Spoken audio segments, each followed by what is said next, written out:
Our guest today is a London-based African philanthropist and social entrepreneur.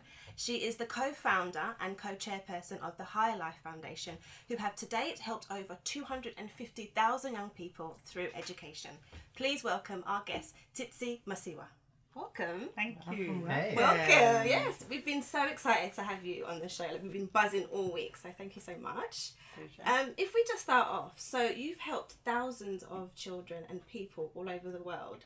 I mean, where does that desire to help others come from? Why is it such an integral part of your life?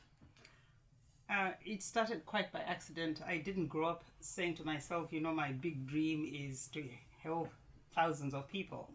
My big dream was to get a nice job, get a nice husband, have children, and live happily ever after.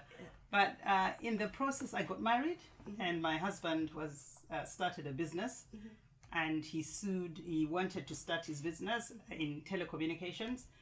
In those days, mobile telephones were the in thing. People didn't really know much about them, and governments were very nervous on the impact of allowing a private citizen to receive communication. So he applied for a license, and they said no, and then he took them to court. And I thought, well, how on earth do you take the government to court? Yes. And so how long is this process going to take? He said, honey, don't worry, 3 to 4 months and it will be done. It took 5 years. So in the process, we lost everything. We had no money to sue the government and sustain legal fees for 5 years. Yeah. And also, you don't do things like that, generally speaking. So it was in the process of asking myself, why did we get ourselves into this? Yeah. And is it all about a business and making money? So by, I guess, halfway through, it dawned on me that there was a higher purpose to what we're going through. Yeah. That one day things would come right, we would get the license, would have a business, but that you can only sleep in one bed and drive one car. Yeah. So what do you do when you make money? Yeah. And I said aside, I made a deal with God. I'm a practicing Christian. I enjoy my relationship with God. So things were really tight, and I said, God, if you give us this license and this business becomes a reality, I'm going to look after all the orphans. Is that what led you on to set up the Higherlife Foundation? So when did you set up the Higherlife Foundation? Well, I set up Higherlife Foundation before we had the money. Oh, okay. Yeah, so for me it was, well, this is a commitment I'm making, and what is the sign that I need that one day when things do come right, that there's a reminder for me that I have a pact with God. Suing the government is a really scary thing. How did you stay strong for your husband, for yourself, and for your family? It must have been such a scary time. I can't even imagine. I know you said obviously you made a pact with God, but how did you find the strength to just not say, okay, we give up? I know you made the pact, but how did you just find to keep going every day? Listen, it was not easy. First of all, I wanted to kill the guy. Yes. Okay? Oh, no. So you tell me you're going to sue the government. Yeah. I ask you what are the consequences, and you tell me 4 months. Yeah. And then I had one child expecting baby number 2. Wow. Oh, wow. Yeah. And I had a very good job. He had a small business which was thriving. Yeah. And so I had to, for me, the importance of having God in my life was in helping me to understand for myself what we got ourselves into. Yeah, okay.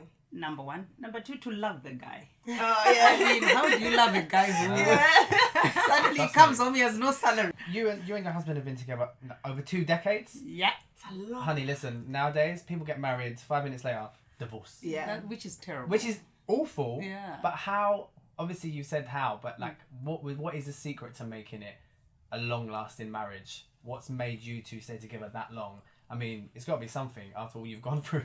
No, marriage is work. It's work. Yeah. It's not, all not just romance. No. And it's not romance from day one. Well, behind every man is a strong woman, and you're definitely that as well. And I wanted to know if you've ever felt like putting yourself out there, speaking up for the disadvantaged, especially in a traditional background coming from Zimbabwe, where women aren't always at the forefront. Did you face any kind of backlash for doing something as an independent woman?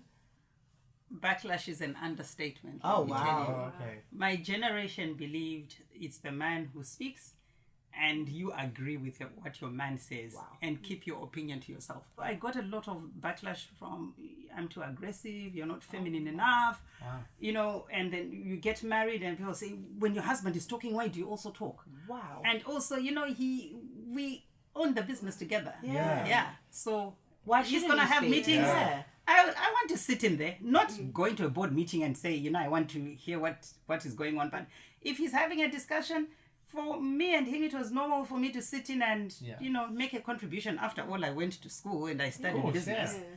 But it was very difficult. And, you know, now I'm in my 50s, so it's acceptable. You're a really busy woman, so you don't just, you know, run the Higherlife Foundation. You do sit on other boards as well, and you do support other charities. I mean, how do you balance all of those roles and a family and a husband? Like, how do you do it all? Okay, it's not easy. So there's some things I just don't do. Okay. I don't do dinners. Okay. After My having family. had 6 children, you kind of like lose your sense of sleep. So dinner can be very taxing on one's mind and body. The level of concentration just deteriorates so badly. So no, and then a lot of social functions. Like if I'm invited to a function in the evening where I need to go, I cut out the cocktail because I just think nothing really meaningful gets discussed. Oh, I see. True. You had, That's a good point. That's where I've gone wrong with this. So I'll just go straight into the function, and when I'm done, I see. leave. Yeah. I see. I No don't hang lingering. around. Yeah, and then also I use a lot of different ways to. My efficiency is increased by I use a lot of Skype, WebEx meetings. Oh, I see. You know, I don't physically go to a lot of places. Oh, I see. So I work from my kitchen. That's my office. So I do some of my board meetings are done conference calls. I don't have to travel. So I really have an opportunity to try to balance. Okay, if you ask my kids, they'll tell you my life is really not balanced.